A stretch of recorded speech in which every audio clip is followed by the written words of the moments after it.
Governor of California, Gavin Newsom, who's a Democrat, has sued President Trump over his deployment of the National Guard in Los Angeles against his wishes. He's accused Mr. Trump of seeking to manufacture a crisis.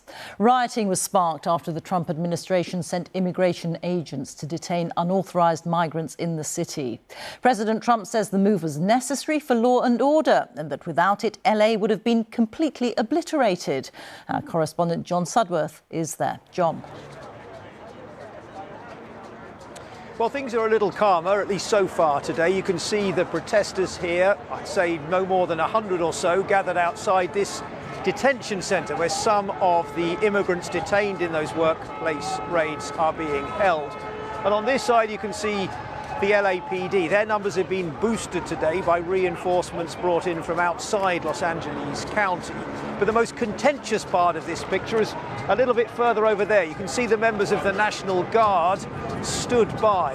And although things may be quieter here, they, of course, are at the centre of an escalating political storm between the president of this country and the governor of this state.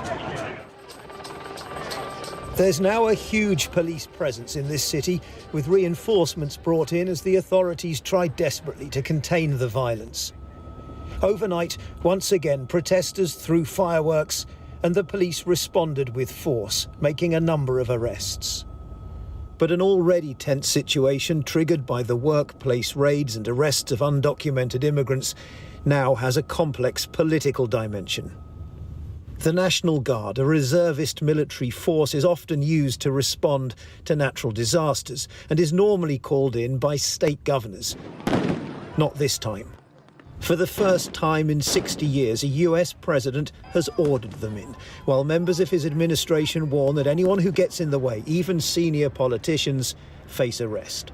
Come after me, arrest me, let's just get it over with. Tough guy. It's a threat that's been met with a furious response from California's governor, speaking to MSNBC. The hell are they doing? These guys need to grow up, they need to stop, and we need to push back. And I'm sorry to be so clear, but that kind of bloviating is exhausting. So, Tom, arrest me. Then this from President Trump. Asked if the governor should be arrested, I would, he replied. He's an incompetent governor. Look at the job he's doing in California. He's destroying one of our great states. And if I didn't get involved, if we didn't bring the Guard in, and we would bring more in if we needed it, because we have to make sure there's going to be law and order. You had a disaster happening. Well, the streets of downtown LA are littered with the debris of last night's trouble. If you just, anywhere you look, you pick them up. You've got the hundreds and hundreds of these baton rounds, rubber bullets, the canisters from which they've been fired, and also rocks, which we've seen protesters sometimes throwing at the police. It's quiet at the moment, but these officers have been drafted in from neighbouring police forces as this city braces for more trouble today. One sign of just how dangerous things have become. This reporter from the Australian Channel 9 News was hit by a rubber bullet live on air. This city now finds itself at the centre of an escalating political fight between a president and a governor. In response to Mr. Trump's comments about his arrest, Gavin Newsom said this was a day he hoped he'd never see in America. In many ways, some of the biggest constitutional issues of our day are now being played out on the streets of Los Angeles. Questions over the limits of presidential power, against the extent of state rights. The authorities here know that those scenes of violence are playing into the president's narrative.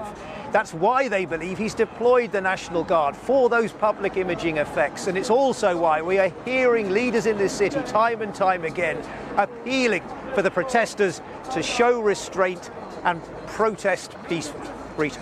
Thank you very much. John Sudworth reporting there.